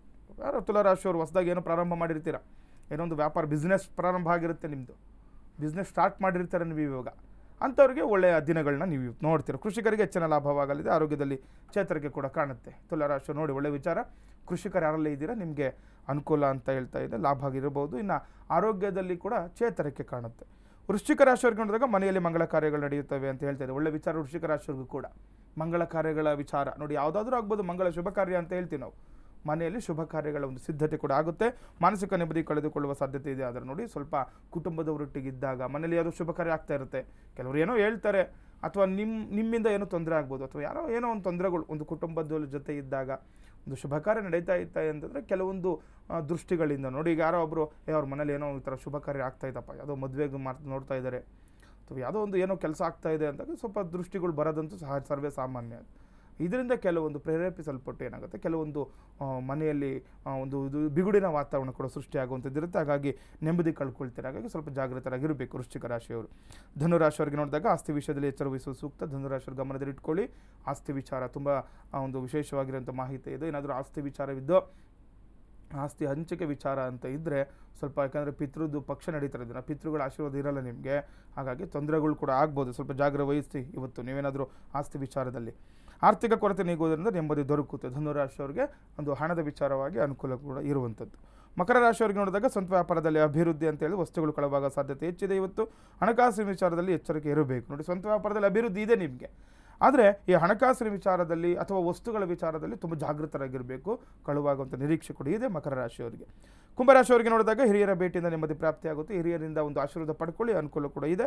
ಕೆಲಸದಲ್ಲಿ ಅನುಕೂಲ, ಹಣಕಾಸಿನ ತೊಂದರೆ ಕೂಡ ನಿವಾರಣೆ ಆಗುತ್ತೆ. ಒಳ್ಳೆಯ ವಿಚಾರ. ಯಾವಾಗ ನಮ್ಮ ಹಿರಿಯರ ಆಶೀರ್ವಾದ ನಮ್ಮ ಮೇಲೆ ಇರುತ್ತೆ, ತಂದೆ ತಾಯಿಗಳಾಗ್ಬೋದು, ಯಾರೋ ಮನೇಲಿ ಅಜ್ಜಿ ತಾತಗಳು ಇರ್ತಾರೆ, ಅಂಥವರಿಂದನೂ ಕೂಡ ಒಂದು ಆಶೀರ್ವಾದ ತಗೊಂಡು ಮುಂದೆ ಹೋಗಿ ಕೆಲಸ ಕಾರ್ಯಗಳು ಅಭಿವೃದ್ಧಿ ಆಗುತ್ತೆ ಕುಂಭರಾಶಿಯವರಿಗೆ. ಇನ್ನು ಮೀನರಾಶಿಯವರಿಗೆ ನೋಡಿದಾಗ ಸ್ವಂತ ಪ್ರಯತ್ನದಿಂದ ಹಣಕಾಸಿನ ವಿಚಾರದಲ್ಲಿ ಅನುಕೂಲ. ನೋಡಿ, ಏನಾದರೂ ನೀವು ಒಂದು ಪ್ರಯತ್ನ ಪಟ್ಟರೆ ಇವತ್ತು ಸ್ವಂತ ಯಾರನ್ನೋ ಮೂರನೇ ವ್ಯಕ್ತಿ ನೀವು ನಂಬಾರ್ದು. ಇವತ್ತು ಬೇರೆಯವ್ರನ್ನ ನಂಬೇಡಿ. ಯಾವುದೇ ಕೆಲಸ ಕಾರ್ಯ ಇತ್ತಂದರೆ ನೀವೇ ಮಾಡ್ಕೊಳ್ಳಿ, ಅದರಿಂದ ನಿಮಗೆ ಹಣಕಾಸಿನ ವಿಚಾರದಲ್ಲಿ ಅನುಕೂಲ. ಎಲ್ಲ ಕಾರ್ಯದಲ್ಲಿ ಆಸಕ್ತಿಯಿಂದ ಕಾರ್ಯನಿರ್ವಹಿಸುವಿರಿ ಅಂತ ಹೇಳ್ತಾ ಇದ್ದೀವಿ. ನೋಡಿ, ಯಾವಾಗ ನೀವೇ ಬೇರೆ ಬೇರೆ ಕೆಲಸ ಕಾರ್ಯಗಳು ಯಾವುದೇ ಆಗ್ಬೋದು, ನೀವೇ ಆಸಕ್ತಿಯಿಂದ ಮುಂದೂಡಿದಾಗ ಅದರಲ್ಲಿ ಅಭಿವೃದ್ಧಿ ಆಗುತ್ತೆ. ಅದರಿಂದ ಧನಾಗಮದ ನಿರೀಕ್ಷೆ ಕೂಡ ನೀವು ಮಾಡ್ಬೋದು ಮೀನರಾಶಿಯವರು. ವೀಕ್ಷಕರೇ, ಪ್ರತಿದಿನವೂ ಬೃಹತ್ ಜಾತಕಂ ಕಾರ್ಯಕ್ರಮದಲ್ಲಿ ಸಾಕಷ್ಟು ಧಾರ್ಮಿಕ ಚಿಂತನೆಯ ವಿಚಾರಗಳನ್ನು ಗುರೂಜಿಯವರು ತಿಳಿಸ್ತಾ ಬಂದಿದ್ದಾರೆ. ಮುಖ್ಯವಾಗಿ ಈ ಒಂದು ಸಮಯದಲ್ಲಿ ಪಿತೃಪಕ್ಷದ ಬಗ್ಗೆ ಗುರೂಜಿಯವರು ಮಾಹಿತಿಯನ್ನು ಮುಂದುವರಿಸೋದಾದರೆ, ನಿನ್ನೆ ಸಾಕಷ್ಟು ಧಾರ್ಮಿಕ ಚಿಂತನೆಯ ವಿಚಾರದಲ್ಲಿ ಪಿತೃಪಕ್ಷವನ್ನು ಯಾಕೆ ಮಾಡಬೇಕು, ಅದರ ಆಚರಣೆಯ ಮಹತ್ವವೇನು, ಮಾಡದೇ ಇದ್ದರೆ ಏನೆಲ್ಲ ದೋಷಗಳು ನಮಗೆ ಉಂಟಾಗತ್ತೆ, ನಮ್ಮ ಜೀವನದ ಮೇಲೆ ಯಾವ ರೀತಿ ಪರಿಣಾಮವನ್ನು ಬೀರುತ್ತೆ ಅಂತ ಗುರೂಜಿಯವರು ತಿಳಿಸಿದರು. ಇವತ್ತು ಯಾವ ವಿಚಾರವನ್ನು ತಿಳಿಸ್ತಾರೆ ಈ ಬಗ್ಗೆ ಕೇಳಿ ತಿಳಿದುಕೊಳ್ಳೋಣ. ಗುರುಗಳೇ ನೋಡಿ, ಈಗ ಸಾಮಾನ್ಯವಾಗಿ ನಾವು ದಿನನಿತ್ಯವೂ ಕೂಡ ತಿಳಿಸ್ಕೊಡ್ತಾ ಬರ್ತಾ ಇದ್ದೀವಿ ಪಿತೃಪಕ್ಷದ ಬಗ್ಗೆ ಆಚರಣೆ ಅಂತ. ಅಂದರೆ ಕೆಲವರು ಕೇಳ್ಬೋದು, ಗುರುಗಳೇ ಇದರಿಂದ ಆಚರಣೆ ಮಾಡಿಲ್ಲ ಅಂದರೆ ಎಷ್ಟು ನಮಗೆ ತೊಂದರೆಗಳಾಗುತ್ತೆ, ಅದು ಯಾಕೆ ಆಚರಣೆ ಮಾಡಬೇಕು ಅಂತೆಲ್ಲ ದಿನನಿತ್ಯವೂ ಕೂಡ ನಾವು ತಿಳಿಸ್ಕೊಡ್ತಾ ಬರ್ತಾ ಇದ್ದೀವಿ. ಆದರೆ ಕೆಲವರು ತಿಳ್ಕೊಳ್ಬೇಕಾಗಿರೋವಂಥ ವಿಚಾರ ಏನಿದು ಪಕ್ಷ ಅಂತ, ಯಾಕೆ ಪಿತೃಪಕ್ಷ ಅಂತ ನಾವು ಕರಿತೀವಿ ಅಂತ ನಾವು ಮೊದಲನೇದಾಗಿ ಎಲ್ಲರೂ ಕೂಡ ತಿಳ್ಕೊಳ್ಬೇಕಾಗಿರೋವಂಥ ವಿಚಾರ ಇದು. ನೋಡಿ, ಈ ಭಾದ್ರಪದ ಮಾಸ, ಯಾವುದೇ ಮಾಸ ಆದರೂ ಕೂಡ ನಾವು ಎರಡು ಪಕ್ಷ ನೋಡ್ತೀವಿ. ಅಂದರೆ ಕೃಷ್ಣ ಪಕ್ಷ ಮತ್ತು ಶುಕ್ಲ ಪಕ್ಷ ಅಂತ ಎರಡು ಪಕ್ಷಗಳನ್ನು ನಾವು ಪ್ರತಿ ಮಾಸದಲ್ಲಿ ನೋಡ್ತೀವಿ. ಆದರೆ ಈ ಭಾದ್ರಪದ ಮಾಸದಲ್ಲಿ ಬರುವಂತಹ ಶುಕ್ಲ ಪಕ್ಷ ಆಗಲಿ ಅಥವಾ ತದನಂತರ ಬರುವಂತಹ ಕೃಷ್ಣ ಪಕ್ಷದಲ್ಲಿ ನಾವು ಈ ಕೃಷ್ಣ ಪಕ್ಷದಲ್ಲಿ ನೋಡಿ, ದೇವತೆಗಳಿಗಿಂತ ಈ ಯಾರು ನಾವು ಪಿತೃದೇವತೆಗಳಿರ್ತಾರೆ ಅವರಿಗೆ ತುಂಬ ವಿಶೇಷವಾಗಿರುವಂತಹ ಶಕ್ತಿ ಹೊಂದಿರ್ತಾರೆ ಅಂತ ಹೇಳುತ್ತೆ. ಹಾಗಾಗಿ ಈ ಒಂದು ಕಾಲವನ್ನು, ಈ 15 ದಿನ ಪೌರ್ಣಮಿಯ ನಂತರ ಬರುವಂತಹ 15 ದಿನಗಳು ಏನು ಕೃಷ್ಣ ಪಕ್ಷ ಅಂತ ನಾವು ಕರಿತೀವಿ, ಈ 15 ದಿನಗಳನ್ನೇ ನಾವು ಪಿತೃಪಕ್ಷ ಅಂತ ಹೇಳುವಂಥದ್ದು. ಹಾಗಾಗಿ ಯಾಕೆ ಇದನ್ನು ಪಿತೃಪಕ್ಷ, ಯಾಕೆ ಇದು ಅಷ್ಟು ಶ್ರೇಷ್ಠ ಅಂತಂದರೆ, ನೋಡಿ, ಯಾವುದೇ ಒಬ್ಬ ಮನುಷ್ಯ ಋಣಬಾಧೆ ಅಂತ ಇದ್ದೇ ಇರುತ್ತೆ. ಆ ಋಣವನ್ನು ತೀರಿಸಲೇಬೇಕು. ನೋಡಿ, ತುಂಬ ಎಲ್ಲ ಋಣಗಳಿಗಿಂತ ತುಂಬ ವಿಶೇಷವಾಗಿರುವಂಥದ್ದು ಪಿತೃ ಋಣ. ನಾವು ಹುಟ್ಟಿನಿಂದ ಸಾಯುವವರೆಗೂ ಕೂಡ ಅವರ ಋಣದಲ್ಲಿ ಇರ್ತೀವಿ. ನಾವು ಎಷ್ಟು, ಈಗ ಏನು ಋಣ ಅಂದರೆ ಫಸ್ಟ್ ತಿಳ್ಕೊಳ್ಬೇಕು. ನೋಡಿ, ಋಣ ಅಂದರೆ ಏನಿಲ್ಲ, ಋಣ ಅಂದರೆ ಸಾಲ ಅಂತ. ನೋಡಿ, ಈಗ ಸಾಮಾನ್ಯವಾಗಿ ನಾವು ಅರ್ಥ ಮಾಡ್ಕೊಳ್ಬೇಕು ಅಂತಂದರೆ ಇದನ್ನು ಸಾಲ ಅಂದ್ಕೊಳ್ಬೋದು. ನಾವು ಎಷ್ಟೆಲ್ಲ ಸಾಲಗಳು ತೊಗೊಳ್ತಾ ಇರ್ತೀವಿ ನಮ್ಮ ಪಿತೃಗಳಿಂದ. ನೋಡಿ, ಈ ದೇಹ ಬರೋದೇ ನಮ್ಮ ಪಿತೃಗಳಿಂದ. ನಾವು ಹೇಳ್ತಾರಲ್ವ, ಎತ್ತವರ ಋಣ ನಾವು ಯಾವತ್ತೂ ತೀರಿಸ್ಲಿಕ್ಕಾಗಲ್ಲ ಎಂದು, ಈ ದೇಹ ಸವಿಸಿದ್ರೂ ಕೂಡ ನಾವು ತೀರ್ಸೋಕ್ಕಾಗಲ್ಲ ಅಂತ ಹೇಳ್ತಾ ಇರ್ತಾರೆ. ಹಾಗಾಗಿ ಈ ಪಿತೃಪಕ್ಷದಲ್ಲಿ ತುಂಬ ವಿಶೇಷವಾಗಿರುತ್ತೆ. ನೀವು ಒಂದು ಪಿತೃಗಳ ಅನುಗ್ರಹಕ್ಕೊಳಗಾಗಲು, ನೋಡಿ ನಾನು ಹೇಳ್ತೀನಿ ಒಂದು ವಿಚಾರ, ನಾವು ದೇವರ ಪೂಜೆ ಪುನಸ್ಕಾರ ಮಾಡ್ತೀವೋ ಬಿಡ್ತೀವೋ ಗೊತ್ತಿಲ್ಲ. ನೀವು ಎಂಥ ದೇವಸ್ಥಾನನೇ ಕಟ್ಟಿರಿ, ನೀವು ಕೆಲವರು ಹೇಳ್ಬೋದು, ಗುರುಗಳೇ ನಾವು ಎಷ್ಟು ಪೂಜೆಗಳು ಮಾಡ್ತೀವಿ, ದೇವಸ್ಥಾನಗಳು ನಿರ್ಮಾಣ ಮಾಡಿದ್ದೀವಿ, ತೀರ್ಥಯಾತ್ರೆಗಳು ಮಾಡ್ತಾ ಇರ್ತೀವಿ, ತಿಂಗಳಿಗೆ 2 ಸರಿ ತಿರುಪತಿಗೆ ಹೋಗಿ ಬರ್ತೀವಿ, ಧರ್ಮಸ್ಥಳಕ್ಕೆ ಹೋಗಿ ಬರ್ತೀವಿ, ಎಲ್ಲ ದೇವಸ್ಥಾನ ಕುಲದೇವರುಗಳ ಪೂಜೆ, ಆರಾಧನೆ, ಹೋಮ, ಯಜ್ಞ ಎಲ್ಲ ಮಾಡ್ತಾ ಇದ್ದೀವಿ, ನಮಗೇನು ಅಭಿವೃದ್ಧಿನೇ ಇಲ್ಲ ಗುರುಗಳೇ. ಏನಾದರೂ ಒಂದು ಮನೆಯಲ್ಲಿ ತೊಂದರೆ, ಏನೋ ಹಣ ಬರುತ್ತೆ ಹಂಗೆ ಹೋಗ್ಬಿಡುತ್ತೆ, ಎಷ್ಟೋ ತೊಂದರೆಗಳಾಗ್ತಾ ಇದೆ. ಇದೆಲ್ಲವನ್ನು ನೀವು ಅವಶ್ಯಕವಾಗಿ ತಿಳ್ಕೊಳ್ಬೇಕು. ಯಾವುದೇ ಒಬ್ಬ ಮನುಷ್ಯ ಎಷ್ಟೇ ಪೂಜೆ ಪುನಸ್ಕಾರಗಳನ್ನು ಮಾಡಿ ಪಿತೃಗಳನ್ನು ಮರಿತಾ ಇದ್ದ, ಪಿತೃಪಕ್ಷ ಮಾಡ್ತಾ ಇಲ್ಲ, ಒಂದು ಪಿತೃಗಳನ್ನು ಗೌರವಿಸ್ತಾ ಇಲ್ಲ, ಆವಾಗ ಅವನಿಗೆ ತೊಂದರೆಗಳು ಕಟ್ಟಿಟ್ಟ ಬುತ್ತಿ ಅಂತ. ಯಾಕಂದರೆ ಯಾವನೇ ಒಬ್ಬ ಏಳಿಗೆ ಆಗಬೇಕೋ, ಮನುಷ್ಯ ಒಂದು ಕುಟುಂಬ ಉದ್ಧಾರ ಆಗಬೇಕು ಅಂತಂದರೆ ಪಿತೃಗಳ ಆಶೀರ್ವಾದ ನಿಮಗೆ ಇರಲೇಬೇಕಾಗುತ್ತೆ. ಹಾಗಾಗಿ ನೋಡಿ, ಈ ಒಂದು ಕಾಲಗಳು ತುಂಬ ವಿಶೇಷವಾಗಿರುವಂಥದ್ದು. ನಮ್ಮ ಹಿಂದಿನಿಂದನೂ ಕೂಡ ಇದನ್ನು ಆಚರಣೆ ಮಾಡ್ಕೊಂಡು ಬರ್ತಲೇ ಇದ್ದಾರೆ. ಹಾಗಾಗಿ ಪಿತೃಪಕ್ಷವನ್ನು ಎಲ್ಲರೂ ಕೂಡ ಅವಶ್ಯಕವಾಗಿ ನಾವು ಆಚರಣೆ ಮಾಡಲೇಬೇಕು. ಯಾಕೆ ಅಂತ ತಿಳ್ಕೊಳ್ಬೇಕು. ನೋಡಿ, ಈಗ ನಮ್ಮ ಪಿತೃಗಳು ಅಂತಂದರೆ, ಈಗ ಕೆಲವೊಂದು ಪಿತೃದೇವತೆಗಳು ಅಂತ ನಾವು ಕರಿತೀವಿ. ಯಾರು ನಮ್ಮ ಒಂದು ಮನೆಯಲ್ಲಿ ಮರಣ ಹೊಂದಿರ್ತಾರೆ ಅವರಿಗೆ ಪಿತೃಪಕ್ಷ ಅಂತ ಮಾಡುವಂಥದ್ದು. ಆದರೆ ನಾವು ಅವಶ್ಯಕವಾಗಿ ತಿಳ್ಕೊಳ್ಬೇಕು ಪುರಾಣಗಳಲ್ಲಿ ಏನು ಹೇಳ್ತಾ ಇದೆ ಅಂತ. ಕೆಲವೊಂದು ಪುರಾಣಗಳು ಹೇಳುತ್ತೆ ನಮ್ಮ ಸತ್ತವರನ್ನ ನಾವು ಪಿತೃಗಳು ದೇವತೆಗಳು ಅಂತ ಹೇಳ್ತೀವಿ. ಆದರೆ ನಮ್ಮ ಕೆಲವರು ಹೇಳ್ತಾರೆ ಈಗ ಹಿರಿಯರು ಅಂತ ಹೇಳ್ತಾರೆ. ಆ ಹಿರಿಯರು ಈಗ ನೋಡಿ, ಇವ ಸತ್ತಿರೋರು ಅವ್ರಿಗೆ ಪುನರ್ಜನ್ಮ ಕೂಡ ಇರ್ಬೋದು. ಕೆಲವೊಂದು ಈಗ ಅದು ಒಂದು ಪುರಾಣಗಳಲ್ಲಿ ಹೇಳ್ತಾ ಇರ್ತಾರೆ. ನಾವು ಗುರುಗಳಿಗೆ ಹೌದು ಈಗ ನಮ್ಮ ಸತ್ತಿರೋರು ಪುನರ್ಜನ್ಮ ಅಂತ ಹೇಳ್ತಾರೆ, ಅವ್ರಿಗೆ ಯಾವ ರೀತಿ ನಾವು ಒಂದು ಹವಿಸ್ ಕೊಡೋದು, ಯಾರಿಗೆ ಯಾವ ರೀತಿ ಇಡೆ ಇಡೋದು, ಇದೆಲ್ಲವನ್ನೂ ಕೂಡ ನಾವು ಈ ಪಿತೃಪಕ್ಷದ ದಿನಗಳಲ್ಲಿ ನಿಮಗೆ ತಿಳಿಸ್ಕೊಟ್ಟು ಬರ್ತೀವಿ. ಯಾಕಂದರೆ ಯಾಕೆ ಈ ಪಿತೃಪಕ್ಷ ಶ್ರೇಷ್ಠತೆ ಬಗ್ಗೆ ನೀವು ಫಸ್ಟ್ ತಿಳ್ಕೊಳ್ಬೇಕು. ನೋಡಿ, ಈಗ ದೇವತೆಗಳಿಗೆ ಬಲ ಕಡಿಮೆ ಇವಾಗ ಪಿತೃಪಕ್ಷದಲ್ಲಿ 15 ದಿನ ನೀವು ಅವಶ್ಯಕವಾಗಿ ತಿಳ್ಕೊಳ್ಳಿ.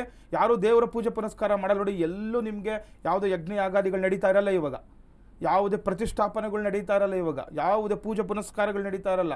ಯಾರು ಗೃಹ ಪ್ರವೇಶಗಳು ಯಾರು ಮಾಡ್ಕೊಳ್ತಾರೆ, ಯಾರು ಮದುವೆ ಕೂಡ ಮಾಡ್ಕೊಳ್ಳಲ್ಲ. ಈಗ ಮಾಡಲಿ ನೋಡೋಣ, ಪಿತೃಪಕ್ಷ ಇದೆ ಗುರುಗಳೇ, ಏನು ನಿಮ್ಗೆ ಗೊತ್ತಾಗಲ್ವಾ ಪಿತೃಪಕ್ಷ ಇದೆ ಮದುವೆ ಮಾಡ್ಕೊಳಕ್ಕಾಗುತ್ತಾ ಅಂತ? ಎಲ್ರಿಗೂ ಗೊತ್ತಿದ್ದು, ಆದರೆ ಆಚರಣೆ ವಿಧಿವಿಧಾನಗಳು ಗೊತ್ತಿಲ್ಲ. ಹಾಗಾಗಿ ಅವಶ್ಯಕವಾಗಿ ತಿಳ್ಕೊಳ್ಳಿ. ದೇವತೆಗಳು ಬಲಹೀನ ಅಂತಂದರೆ ಅವ್ರಿಗೆ ಬಲ ಇಲ್ಲ ಅಂತಲ್ಲ, ಅಂದರೆ ಪಿತೃದೇವತೆಗಳಿಗೆ ತುಂಬ ವಿಶೇಷವಾಗಿರುವಂತಹ ಶಕ್ತಿ ಇರುತ್ತೆ. ನೋಡಿ, ಮಹಾಲಯ ಅಮಾವಾಸ್ಯೆ ಎಷ್ಟೋ ದಿನ ಭಯ ಬೀಳ್ತಾರೆ, ಅಮಾವಾಸ್ಯಪ್ಪ ಹುಷಾರಾಗಿರಬೇಕು ಅಂತ ಹೇಳ್ತಾರೆ, ಯಾವುದು ಶುಭ ಕಾರ್ಯಗಳು ಮಾಡಲ್ಲ. ಅದು ಮಹಾಲಯ ಅಮಾವಾಸ್ಯೆ ಅಂದರೆ ತುಂಬ ಇನ್ನೂ ಹೆಚ್ಚಿನದಾಗಿರುವಂಥದ್ದು. ಏನಿದೆ ಅಂತ ತಿಳ್ಕೊಳ್ಬೇಕು. ಮಹಾಲಯ ಅಮಾವಾಸ್ಯೆಯಲ್ಲಿ ನಾವು ಈ ಪಿತೃಗಳ ಪೂಜೆ ಮಾಡಿ ಯಾವತ್ತು ಏನು ಮಾಡಬಾರ್ದು ಅಂತೇನಿಲ್ಲ, ಪಿತೃಗಳ ಪೂಜೆ ಅಂತ. ಗುರುಗಳೇ, ನಮಗೆ ಪಿತೃಗಳ ಪೂಜೆ ಯಾವ ರೀತಿ ಗೊತ್ತಿಲ್ಲ ಅಂತ. ನೋಡಿ, ಒಂದು ಶಾಸ್ತ್ರೋಕ್ತವಾಗಿ ಪಿತೃಗಳ ಪೂಜೆ ನೀವು ಮಾಡಲೇಬೇಕು. ನಾವು ಮುಂದಿನ ದಿನಗಳಲ್ಲಿ ಅದು ಶಾಸ್ತ್ರೋಕ್ತ ರೀತಿ ತಿಳಿಸ್ಕೊಡ್ತೀನಿ. ಆದರೆ ಯಾರೆಲ್ಲ ಮಾಡಬೇಕು ಅದನ್ನು ಕೂಡ ಕೆಲವರು ಕೇಳ್ತಾರೆ, ಗುರುಗಳು ಹೆಣ್ಣು ಮಕ್ಕಳಿದ್ದಾರೆ ಮನೆಯಲ್ಲಿ ಮಾಡ್ಬೋದಾ, ಅದನ್ನು ಕೂಡ ನೀವು ತಿಳ್ಕೊಳ್ಬೇಕು ಅವಶ್ಯಕವಾಗಿ. ಈ ಗಂಡು ಮಕ್ಕಳಿದ್ದರೂ ಮನೇಲಿ ಮಾಡ್ತಾ ಇಲ್ಲ, ಅದಕ್ಕೇನು ಮಾಡಬೇಕು ಎಲ್ಲವನ್ನು ನೀವು ಅವಶ್ಯಕವಾಗಿ ತಿಳ್ಕೊಳ್ಬೇಕು. ಇಲ್ಲ ಗುರುಗಳೇ, ನಮಗೆ ಪಿತೃಪಕ್ಷ ಮಾಡೋಕ್ಕಾಗ್ತಿಲ್ಲ, ಮನೇಲಿ ಯಾರೂ ಇಲ್ಲ, ಯಾರೋ ಈಗ ನಾವು ಕಡೆಯ ಕುಲ ಒಂದು ಸಂತತಿನೇ ಕಡೆದಾಗಿರುತ್ತೆ, ಏನು ಮಾಡಬೇಕು, ಇದೆಲ್ಲವನ್ನು ಕೂಡ ನೀವು ಅವಶ್ಯಕವಾಗಿ ತಿಳ್ಕೊಳ್ಬೇಕು. ನಮ್ಮ ವಾಹಿನಿಯಲ್ಲಿ ಈ 15 ದಿನಗಳ ಕಾಲ ನಾವು ಈ ಪಕ್ಷಗಳ ಬಗ್ಗೆನೇ ಮಾತಾಡ್ತಾ ಇದ್ದೀವಿ. ಯಾಕಂದರೆ ಒಂದು ಘಟಶ್ರಾದ್ದ ಅಂತ ಬರುತ್ತೆ. ನಮ್ಮ ವಂಶದಲ್ಲಿ ಯಾರೂ ಇಲ್ಲ, ನಾನೇ ಕಡೆಯ ಕುಡಿ, ನನಗೆ ಯಾರು ಮಾಡಬೇಕು ಪಿತೃ ಅಂದರೆ ನನಗೆ ಯಾರು ಮಾಡಬೇಕು ಪಕ್ಷಗಳು, ಇದಕ್ಕೇನು ಪರಿಹಾರ, ಇದೆಲ್ಲವನ್ನು ಕೂಡ ನೀವು ಅವಶ್ಯಕವಾಗಿ ತಿಳ್ಕೊಳ್ಳೇಬೇಕಾಗುತ್ತೆ. ಇನ್ನು ಗುರುಗಳೇ, ಪಿತೃಪಕ್ಷ ನಡೀತಾ ಇದೆ, ನಮ್ಮ ಹಿರಿಯರು ಯಾರೋ ಸತ್ತೋಗ್ಬಿಟ್ಟಿದ್ದಾರೆ, ಮರಣ ಹೊಂದಿದ್ದಾರೆ, ನಮಗೆ ಅವ್ರ ಸ್ಥಿತಿ ಗೊತ್ತಿಲ್ಲ, ಯಾವ ಒಂದು ಇದರಲ್ಲಿ ಸತ್ತೋಗಿದ್ದಾರೆ ಗೊತ್ತಿಲ್ಲ, ನಾವು ಯಾವ ರೀತಿ ಮಾಡಬೇಕಂತ. ನೋಡಿ, ಈಗ ಈ 15 ದಿನಗಳು ಪಿತೃಪಕ್ಷದಲ್ಲಿ ನಿಮ್ಮ ಕೈಲಿ ಏನಾದರೂ ಮಾಡ್ಲಿಕ್ಕೆ ಆಗಿಲ್ಲ ಅಂತಂದರೆ, ಒಂದು ಶಾಸ್ತ್ರದಲ್ಲೇ ಹೇಳ್ತಾ ಇದೆ, ಪುರಾಣದಲ್ಲಿ ಹೇಳ್ತಾ ಇದೆ, ಇದಾದ ನಂತರ ಈ ದೀಪಾವಳಿ ಹಬ್ಬ ಎಲ್ಲ ಬರುತ್ತೆ. ನಮಗೀಗ ನವರಾತ್ರಿಗಳು ಕಳೆದು ದೀಪಾವಳಿ ಬರೋವರೆಗೂ ಕೂಡ ಈಗ ನಾವು ಇಲ್ಲ ಗುರುಗಳೇ, ನಾವೆಲ್ಲ ಹೊರಗಡೆ ಹೋಗ್ಬಿಟ್ಟಿದ್ದೀವಿ, ಇಲ್ಲ ನಮ್ಮ ಕೈಲಿ ಆಗ್ತಾ ಇಲ್ಲ, ಏನೋ ತೊಂದರೆ ಆಗಿದೆ, ನಾವು ಪಕ್ಷ ಮಾಡ್ಲಿಕ್ಕೆ ಆಗ್ತಾ ಇಲ್ಲ, ಇದಕ್ಕೇನಾದರೂ ಪರಿಹಾರ ಇಲ್ವೇ ಅಂತ ಕೇಳಿದಾಗ ಶಾಸ್ತ್ರ ರೀತಿಯ ನೋಡ್ಬೋದಾಗ ಈ ದೀಪಾವಳಿ ಕೆಲವು ನೋಡಿ, ದೀಪಾವಳಿಯಲ್ಲಿ ಹಿರಿಯರು ಪೂಜೆ ಮಾಡ್ತಾರೆ. ಯಾಕಂದರೆ ನೋಡಿ, ಅವಶ್ಯಕವಾಗಿ ನಾವು ಮಾಡಲೇಬೇಕಾಗಿರುವಂತಹ ವಿಚಾರ ಈ ಪಿತೃಪಕ್ಷ ಅಂತ. ನಮಗೆ ಅಲ್ಲಿವರೆಗೂ ಕೂಡ ಅವಕಾಶಗಳಿದೆ. ಗುರುಗಳು ಯಾರೋ ಹೇಳ್ಬಿಟ್ಟಿದ್ದಾರೆ 15 ದಿನನೇ ಮಾತ್ರ ಬಲ, 15 ದಿನದಲ್ಲಿ ಮಾಡಬೇಕು. ಹೌದು, ಮಾಡಬೇಕು. ನಿಮಗೆ ಅವಕಾಶಗಳಿಲ್ಲ ಅಂತಂದರೆ ಏನು ಮಾಡಿ, ಈಗ ದಸರಾದಲ್ಲಿ ಕೂಡ ಕೆಲವರು ಹಬ್ಬದಲ್ಲಿ ಕೂಡ ಈ ಪಿತೃಗೆ ಸಂಬಂಧಪಟ್ಟಂಥ ಮಾಡ್ತಾರೆ. ಯಾಕಂದರೆ ಕೆಲವೊಂದು ಪ್ರಾಂತೀಯವಾಗಿ ಮಾಡ್ಕೊಂಬಂದಿರ್ತಾರೆ, ಇನ್ನೊಂದು ಅವ್ರ ವಂಶಾಚಾರ ಅಂತ ನಾವು ಹೇಳ್ತೀವಿ. ಈಗ ಈ ಶಾಸ್ತ್ರದಲ್ಲಿ ಹೇಳ್ಬಿಟ್ಟಿದ್ದಾರೆ, ಪಿತೃನ ಈಗ ನಿಮಗೆ ತರ್ಪಣ ಕೊಡಬೇಕು ಅಂತ ಹೇಳಿದ್ರೆ ನಡೆಯಲ್ಲ ಅದು. ಕೆಲವೊಬ್ರು ನೋಡಿ, ಹಳ್ಳಿ ಕಡೆ ಅವ್ರ ವಂಶಾಚಾರ ಅಂತ ಇರುತ್ತೆ, ಪ್ರಾಂತೀಯ ಆಚಾರಗಳಿರುತ್ತೆ, ಒಂದೊಂದು ಊರುಗಳಲ್ಲೇ ಒಂದೊಂದು ರೀತಿಯ ಆಚರಣೆಗಳು ನಾವು ನೋಡ್ತೀವಿ. ಈಗ ಹಬ್ಬಗಳನ್ನೇ ನಾವು ನಮ್ಮ ಈಗ ಕರ್ನಾಟಕದಲ್ಲೇ ಆಗಲಿ, ಆಂಧ್ರದಲ್ಲಾಗಲಿ, ತಮಿಳುನಾಡು ಅಥವಾ ನಾರ್ತಲ್ಲಿ ಕೂಡ ಒಂದೊಂದು ವಿಶೇಷವಾಗಿ ಬೇರೆ ಬೇರೆ ಥರ ಇರುತ್ತೆ. ನಾವು ಇಲ್ಲಿ ಮಾಡೋ ಹಬ್ಬ ಅಲ್ಲಿ ಮಾಡಲ್ಲ, ಇಲ್ಲಿರೋ ದೇವರು ಅಲ್ಲಿ ಬೇರೆ ಥರ ಇರುತ್ತಾರೆ. ಈಗ ಒಂದೊಂದು ಕಡೆ ನೋಡ್ತೀವಲ್ಲ ನಾವು, ಈಗ ನಾವು ಸ್ವಾಮನ ವೇಷ ಹಾಕಿ ಕೆಲವೊಂದು ಕಡೆ ನೋಡ್ತಾ ಇರ್ತೀವಿ.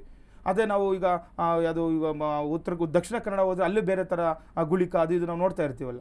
ಆ ರೀತಿ ಯಾವ ರೀತಿ ದೇವತೆಗಳನ್ನು ನಾವು ಒಂದೊಂದು ರೀತಿಯಲ್ಲಿ ಪೂಜೆ ಪುನಸ್ಕಾರಗಳು ಮಾಡ್ತೀವಿ, ಪಿತೃಪಕ್ಷವನ್ನು ಕೂಡ ಕೆಲವೊಂದು ಕಡೆ ಚೇಂಜ್ ಆಗ್ತಾನೆ ಇರುತ್ತೆ. ನಾವು ಶಾಸ್ತ್ರ ಹೇಳಿದೆ, ನೀವು ಬನ್ನಿ, ನೀವು ಏನು ಪಿತೃ ತರ್ಪಣ ಕೊಡಬೇಕು, ಪಿಂಡ ಪ್ರದಾನ ಮಾಡಬೇಕು, ನೀವು ತ್ರಿಪಿಂಡ ಶ್ರಾದ್ದ ಮಾಡಿ, ನೀವು ಮೋಕ್ಷನಾರಾಯಣ ಬಲಿಗಳು ಮಾಡಿಸ್ಬೇಕು, ನೀವು ಇಂಥ ಸ್ಥಳದಲ್ಲೇ ಮಾಡಬೇಕು ಅಂದರೆ ಆಗಲ್ಲ. ಕೆಲವೊಂದು ಅವ್ರ ನಂಬಿಕೆಯಲ್ಲಿ ಇರ್ತಾರೆ, ಯಾಕಂದರೆ ನಾವು ನಂಬಿಕೆಗೆ ನಾವು ಭಂಗ ಮಾಡಲಿಕ್ಕೆ ಆಗಲ್ಲ. ಹಾಗಾಗಿ ನೀವು ಆದರೆ ಅವಶ್ಯಕವಾಗಿ ಪಿತೃಗೆ ಸಂಬಂಧಪಟ್ಟಂತೆ ಪೂಜೆ ಮಾಡಬೇಕು. ನೋಡಿ, ಒಬ್ಬ ಮನುಷ್ಯ ನೀವು ತಿಳ್ಕೊಂಡ್ಬಿಡಿ, ಪಿತೃಗಳ ಆಶೀರ್ವಾದ ಇಲ್ಲ ಅಂತಂದರೆ ಯಾವುದೇ ಕಾರಣಕ್ಕೂ ನೀವು ಮುಂದುವರಲಿಕ್ಕಾಗಲ್ಲ, ನಿಮ್ಮ ಮನೆಯಲ್ಲಿ ಸಂತಾನ ಆಗಲ್ಲ. ನೋಡಿ, ಪಿತೃಗಳು ಈ 15 ದಿವಸ ನಿಮ್ಮ ಮನೆ ಸುತ್ತನೇ ಓಡಾಡ್ತಿರ್ತಾರಂತೆ, ಇದನ್ನು ಫಸ್ಟ್ ನೀವು ತಿಳ್ಕೊಳ್ಬೇಕು. ಯಾಕೆ ಬಲ ಅಂತಂದರೆ ಪಿತೃಗಳಿಗೆ ನೋಡಿ, ದೇವರು ಯಾರು ಪಿತೃಗಳಿಗೆಲ್ಲ ನಾವು ಯಮನನ್ನು ನೋಡ್ತೀವಿ. ನಾವು ಯಮ ಎಲ್ಲರನ್ನೂ ಕೂಡ ಬಿಡ್ತಾನಂತೆ, ಹೋಗಿ ನೋಡಿ ನಿಮಗೆ ನಿಮ್ಮಲ್ಲಿರುವಂತಹ ನಿಮ್ಮ ಕುಟುಂಬದವರು ನಿಮ್ಮನ್ನು ಯಾವ ರೀತಿ ಗೌರವ ಕೊಡ್ತಾ ಇದ್ದಾರೆ, ಏನು ಪಕ್ಷ ಮಾಡೋದೇ ಅದು, ನೀವು ಹಿರಿಯರನ್ನು ಯಾವ ರೀತಿ ಗೌರವಿಸ್ತಾ ಇದ್ದೀರಾ, ಅವ್ರಿಗೆ ನೀವು ತರ್ಪಣ ಕೊಡುವಂಥದ್ದು ಅವ್ರಿಗೆ ಬಾಯಾರಿಕೆ ಅಂದರೆ ಎಷ್ಟೋ ದಿನಗಳ ಕಟ್ಟಲೆ ನೀರು ಕೂಡ ಕೊಡ್ದಿರಲ್ವಂತೆ. ಆಹಾರ ನೀವು ಕೊಟ್ಟ ತಕ್ಷಣ ಅವರು ಕೆಲವರು ಹೇಳ್ಬೋದು, ಗುರುಗಳಿಗೆ ಯಾವ ರೀತಿ ಆಹಾರಗಳ ಬಗ್ಗೆನೂ ಕೂಡ ಹೇಳ್ತಾರೆ. ನಾವು ಬರೀ ಎಳ್ಳು ಮತ್ತು ಅನ್ನದಿಂದ ನಾವು ಮಾಡಿಕೊಡ್ತೀವಿ. ಆ ಎಳ್ಳನ್ನು ತಿಂತಾರ ಅಂದರೆ ಅದಲ್ಲ, ಅದು ಹವಿಸ್ಸು. ನೋಡಿ, ಪಿತೃಗೆ ಸಂಬಂಧಪಟ್ಟಂಥ ವಿಚಾರವಾಗಿ ನಾವು ಹೇಳ್ತೀವಿ, ಕೆಲವೊಂದು ದೇವತೆಗಳು ಅವ್ರಿಗೆ ತಗೊಂಡೋಗಿ ಅದನ್ನು ಹವಿಸ್ಸು ಮುಖಾಂತರವಾಗಿ ಕೊಡ್ತಾರೆ. ಅದನ್ನು ಅವ್ರಿಗೆ ಯಾವ ರೀತಿ ಅವ್ರಿಗೆ ಇಷ್ಟವಾಗಿರುವಂತಹ ರೀತಿಯ ಆಹಾರ ಅವರು ಸೇವನೆ ಮಾಡ್ತಾರೆ ಅಂತ ನಮ್ಮ ಮನೆಯ ಸುತ್ತಮುತ್ತ, ನಾವಿರುವ ಸುತ್ತಮುತ್ತ ನಮ್ಮ ಪಿತೃಗಳು ಬಂದೇ ಬರ್ತಾರೆ ಈ ಪಿತೃಪಕ್ಷಗಳಲ್ಲಿ. ಹಾಗಾಗಿ ಈ ಕೆಲವೊಂದು ವಿಚಾರ ಗುರುಗಳೇ ನಾವು ಪಿತೃಪಕ್ಷ ಮಾಡಲಿಕ್ಕಾಗಿಲ್ಲ, ಇದರಲ್ಲಿ ಏನೆಲ್ಲ ಇನ್ನೂ ಕೆಲವೊಂದು ಒಂದು ಸರಳವಾಗಿರುವಂತಹ ಒಂದು ಏನಾದರೂ ನಿಮಗೆ ಪರಿಹಾರ ಅಂತ ಹೇಳಿದಾಗ ನಾನು ಇವತ್ತು ನೋಡಿ ಇದನ್ನು ಸರಳ ಪರಿಹಾರಗಳನ್ನು ನಿಮಗೆ ನಾನು ತಿಳಿಸ್ಕೊಡ್ತೀನಿ. ಯಾಕಂದರೆ ನೋಡಿ ಈಗ ಮಾಡಲಿಕ್ಕಾಗಿಲ್ಲ ಗುರುಗಳೇ. ನೋಡಿ ಸಾಮಾನ್ಯವಾಗಿ ಪಿತೃಪಕ್ಷ ಆದಾಗ ಈ ಹಸುಗಳಿಗೆ ನಾವು ತಿನ್ನಿಸೋದು ನೋಡ್ತೀವಿ. ಹಾಗಾಗಿ ನೋಡಿ ಈಗ ಸರಳ ಒಂದು ಚಿಕ್ಕದೊಂದು ಪರಿಹಾರ ಇದು. ನಿಮ್ಗೆ ಏನಾದರೂ ಪಿತೃಪಕ್ಷ ಮಾಡಿಲ್ಲ ಅಂತಂದರೆ ಹಸುವಿಗೆ ಸಂಬಂಧವಾಗಿ ಹುಲ್ಲು ತಿನ್ನಿಸುವಂಥದ್ದು, ಅದನ್ನು ಮಾಡಿಕೊಂಡಾಗ ನಿಮಗೆ ಕೆಲವೊಂದು ಈಗ ಪಿತೃಗೆ ಸಂಬಂಧಪಟ್ಟ ದೋಷಗಳು ಕಡಿಮೆ ಮಾಡ್ಕೊಳ್ಬೋದು. ಪರಿಹಾರಗಳ ಬಗ್ಗೆ ಮುಂದಿನ ಸಂಚಿಕೆಯಲ್ಲಿ ಖಂಡಿತವಾಗಿಯೂ ವೀಕ್ಷಕರಿಗೆ ತಿಳಿಸ್ಕೊಡೋಣ. ವೀಕ್ಷಕರೇ, ನಾವಿಂದು ಪಂಚಾಂಗದ ವಿಚಾರಗಳನ್ನು, ದ್ವಾದಶ ರಾಶಿಗಳ ಫಲಾನುಫಲಗಳನ್ನು, ಹಾಗೆ ಸಾಕಷ್ಟು ಧಾರ್ಮಿಕ ಚಿಂತನೆಯ ವಿಚಾರಗಳನ್ನು ಗುರುಗಳಿಂದ ತಿಳಿದುಕೊಂಡಿದ್ದೇವೆ. ಗುರುಗಳೇ, ಧನ್ಯವಾದಗಳು. ಲೋಕ ಸಮಸ್ತ ಸುಖಿನೋ ಭವಂತು, ಸಮಸ್ತ ಸನ್ಮಂಗಳಾನಿ ಭವಂತು. ಶ್ರೀಮತೇ ರಾಮಾನುಜಾಯ ನಮಃ. ವೀಕ್ಷಕರೇ, ಇದಾಗಿತ್ತು ಈ ಹೊತ್ತಿನ ವಿಶೇಷ ನೇರ ಪ್ರಸಾರ ಜ್ಯೋತಿಷ್ಯ ಕಾರ್ಯಕ್ರಮ ಬೃಹತ್ ಜಾತಕಂ. ಮತ್ತೆ ಮುಂದಿನ ಸಂಚಿಕೆಯಲ್ಲಿ ಭೇಟಿಯಾಗೋಣ. ನೋಡ್ತಾ ಇರಿ ಅಶ್ವವೇಗ ಸುದ್ದಿವಾಹಿನಿ. ಇದು ಸತ್ಯಾನ್ವೇಷಣೆಯ ಓಟದಲ್ಲಿ.